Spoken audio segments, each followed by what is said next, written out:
Днес ви представям още един финализиран проект – инвестиционен апартамент с площ от 52 квадратни метра. Освен проекта, клиента ни се довери за цялостната реализация, мениджмънт на доставките и закупуването на всички елементи от интериора. Огледалото в коридора придава обем на помещението. Стените са облечени в ламперия, за да ги предпазим от надраствания и да се съхранят максимално дълго. Специфичното в банята е пиленият тръп от 45 градуса, елегантно скрита ревизия и параванът от опушени стъкла.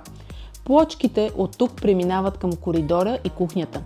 Цветът на вратите и мебелите са с една и съща текстура. Добавили сме тапет от Далоу, който идеално се вписва в интериора. Вратите са тапетни с магнитни механизми за комфортно и финно затваряне.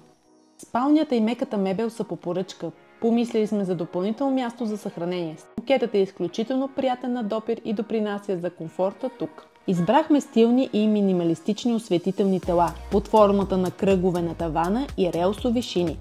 В спалнята заложихме на 3 вида осветление – основно, скрито и декоративно. Един дом е съвкупност от идеи и умения, реализирани със страст. Свържете се с нас, за да създадем дом, който е повече от пространство, и оставете дизайнът да говори вместо вас.